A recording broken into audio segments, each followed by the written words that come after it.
실종 아동을 찾습니다. 지난 2016년 3월 경찰은 7살 난 신원영 군의 얼굴을 공개했습니다. 계모를 따라 나섰다 실종된 원영이를 찾기 위해서입니다.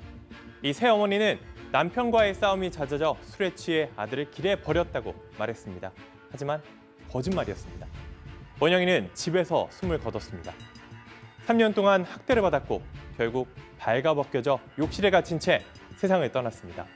차갑게 변한 원영이는 열흘이나 더 방치됐고 결국 한 야산에 안매장됐습니다. 부모에 의해서요. 실종 사건으로 묻힐 뻔했던 원영이 사건은 프로파일링을 통해 부모가 자백을 하면서 전모가 드러났습니다.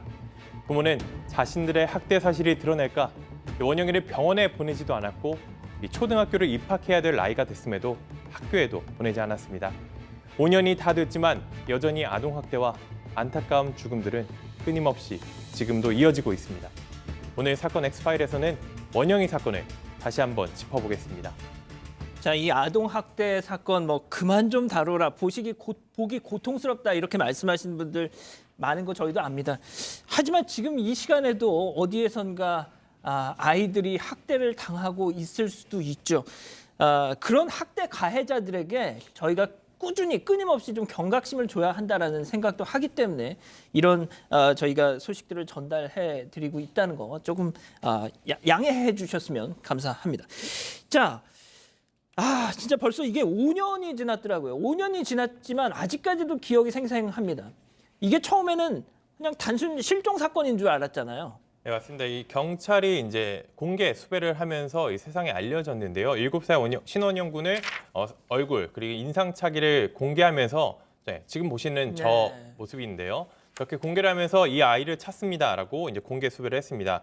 신고 포상금 1,000만 원까지 이제 걸었었는데 처음에는 실종 사건인 줄 알았습니다. 왜냐면은 이 새엄마, 이 의붓엄마가 술에 취한 상태로 아들을 데리고 나갔다. 그리고 두고 왔는데 어딘지 모르겠다.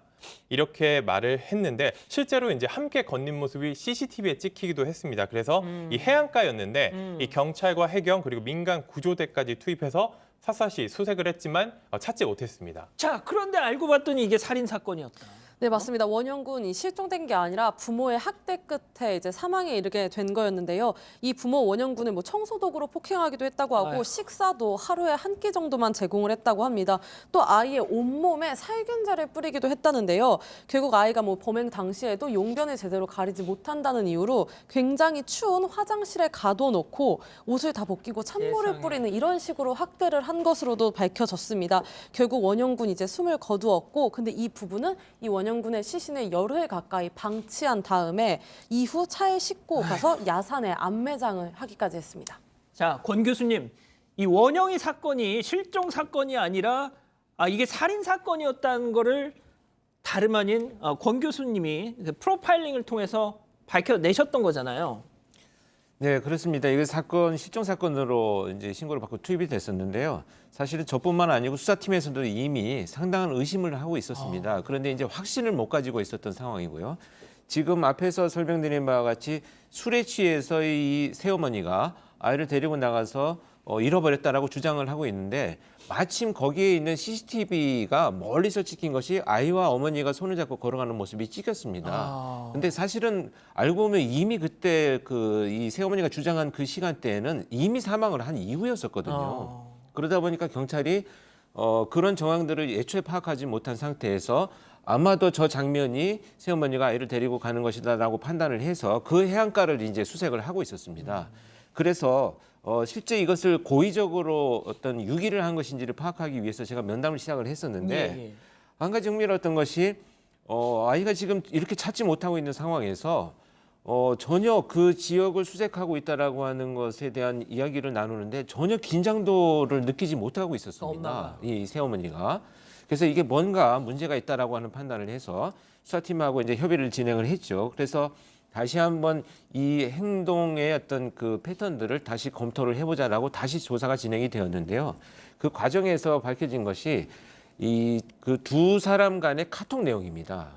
이 카톡 내용을 보면 이미 지금 2월 달입니다. 이 사건이 발생한 게. 이게 설을 앞두고 있었던 시기입니다. 그래서 그 이전에 아이가 사망하기 이전에 카톡의 내용들을 보면 굉장히 아이로 인해서 갈등 관계가 빚어졌기 때문에 부부간에 서로 원망하고 막 다툼을 하는 내용들이 많이 이어져 왔습니다.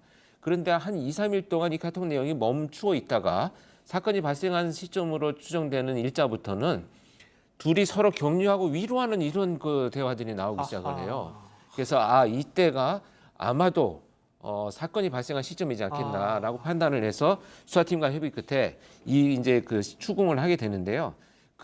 이 사망한 시점으로 판단되는 그 시기의 CCTV를 분석을 해봤더니 어딘가 밤에 차를 가지고 이동한 흔적이 나오는데 그때 안매장 장소의 인근 슈퍼에서 뭐 지금 나가고 막걸리, 있네요, 장면이. 육포 저 장면이 이제 나중에 그래서 발견이 된 거죠. CCTV로 이제 이게 과연 어디에 가는 것이냐 했더니 부부가 다르게 진술을 합니다. 아하. 그래서 이제 그 조사를 해봤더니 신용카드로 막걸리, 육포 뭐 이런 것들을 구입한 사실이 확인이 되어서 중점적인 추궁을 하기 시작을 했습니다. 자, 그리고 말이죠. 아이가 사망하고 나서 바로 신고를 한 게 아니라 열흘이 지나서 안매장을 했습니다. 어떻게 이것도 무슨 생각이었을까요? 일단은 자신들이 이제 그 아이를 그냥 방치해 놨습니다. 그런 상태에서 이제 부패가 시작되니까 심지어 이제 그 매장을 하게 되었는데요. 학교에 가지 않게 되면 자기들이 이제 취약 통지서가 나왔음에도 불구하고 이걸 연기 신청을 해놨습니다. 어떻게든지 좀 지연을 하고자 의도를 가지고 연기 신청을 해놨는데 일단 그 전수조사가 시작되면서 경찰이 직접 찾아오겠다라고 하니까 부랴부랴 이제 자기들이 국민지책으로 만들어낸 변명이 실종됐다라고 하는 것으로 이제 발단이 된 거죠. 그래서 상당 기간 지체가 됐고요. 특히 이 아이의 제가 그 발굴할 때 모습이 지금도 떠오르는데 그 굉장히 참 안타까운 모습으로 심지어 교수님 직접 현장에 이제 그 보셨군요. 발굴하는 장소 그다음에 아이 시신까지 확인됐었는데요. 그러니까 자기 친아버지죠. 친아버지의 그러니까 이 아이 원영이의 할아버지 산소 옆에 이 매장이 되어 있었습니다. 그렇군요. 자, 변호사님. 근데 이게 원영이에 대한 학대가 앞서 저희가 잠깐 소개를 해드렸다시피 계속 이게 있었다는 거 아닙니까 이게? 그러니까 일시적으로 학대를 해서 아이가 사망을 한 게 아니고요. 사망할 당시 원영의 나이가 7살이었는데 학대는 2013년부터 시작이 됐던 걸로 확인됐습니다. 그러면 대략 한 4살 때부터 지속적으로 학대가 시작이 됐던 거였는데요. 일단 이 원영이하고 원영이한테 또 누나가 있었어요. 근데 이 친부가 이혼을 하면서 친권 행사와 양육권을 이제 친부가 맡게 된 거예요. 그 맡고 나서부터 이 새엄마의 지속적 학대가 시작이 됐던 거였습니다. 나중에 지역아동센터에서 두 남매의 존재를 알게 돼서 나중에 이제 이 친아버지도 센터 측에서 이 남매를 좀 돌봐달라는 정식 등록도 했었는데 이때 처음 이제 학대 흔적이 다른 사람들에게 발견이 됐었는데 여기서 또 우리가 다시 데려가겠다 해서 다시 데려와서 그 이후 센터에 연락도 끊겼고 그 이후로 지속적인 학대 끝에 이런 끔찍한 일이 벌어진 겁니다. 방금 보신 영상이 이제 호송 과정에서 분노한 시민분들이 또 막 날계란을 던지고 하는 모습. 근데 저 모습이 이번에 정인이 사건 때도 또 똑같았지 않습니까?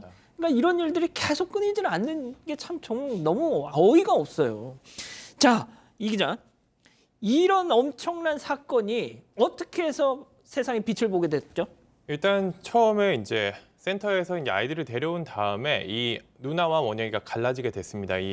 누나 같은 경우에는 초등학교를 다녀야 해서 친할머니 댁에 보내서 거기서 이제 학교를 다니게 했고 이 원영이 같은 경우에는 이 부부가 키우게 됐는데요. 아까 말씀하신 것처럼 이제 센터에 보내지 않고 키우던 상황입니다. 그러던 나중에 이제 몇 년이 지나서 이 초등학교 입학할 때가 된 겁니다. 그런데 이제 원영이가 나타나지 않은 거죠, 초등학교에. 그래서 이제 이상하다 싶은 상황이었는데 앞서 말씀하신 그 센터 관계자는 이제 이 아이들 원영이에게 학대가 의심되고 있다 이런 생각을 하고 있었기 때문에 이거 이상하다, 더 알아봐야 된다 이러면서 지자체에 알렸습니다. 그래서 이제 조사가 시작됐는데 그제서야 그 앞에서 권 교수님도 설명해 주셨지만 그제서야 이제 아이가 없어졌다 이렇게 말을 바꾸면서 수사가 진행됐던 겁니다. 자, 재밌는 게 정말 좀 어이가 없는 것이 말이죠. 자, 이 부부가 알리바이를 만듭니다. 알리바이를 가령 뭐 카톡으로 원영이 잘 있지? 뭐 문자를 보내면 아유 잘 먹고 있죠. 잘 먹고 잘 살고 있어요. 뭐 이런 식으로 했다는 건데 자, 교수님 이들 부부의 자기들이 그렇게 하면 완전 범죄가 가능할 거라고 생각했던 모양이죠. 일단은 시신만 발견되지 않는다면 자기들이 실종 사건으로 주장하는 것에 대해서 경찰이 증거를 찾지 못한다는 확신을 갖고 있었습니다. 교수님 지금 현장 검증 모습인 것 같은데 네, 네. 저 때도 참여를 하셨었나요? 저 현장 검증할 때는 제가 참여를 하지 않고요. 예, 예, 예. 이미 그 이제 시신을 찾을 때 예, 발굴 예. 당시에 제가 있었는데 네, 말씀 이어가 네, 주시죠. 그 예. 일단은 자기 시신만 발견되지 않는다면 끝까지 그 실종 사건으로 남아 있을 것이다 이렇게 그 생각을 했었는데요. 좀 안타까운 것이 지금 아까 말씀하셨듯이 우리가 참 가슴 아픈 이 아이들 사건을 계속 반복하는 이유가 이미 이 원영이도 그 주변에서 그 이 좀 부적절하게 복장이 좀 불편하게 다니는 겨울에 뭐 좀 옷을 못 입고 다닌다든지 예. 이런 흔적들이 나타났는데도 좀 큰 관심을 가지지 못했다는 원인이 좀 안타까움이 있습니다.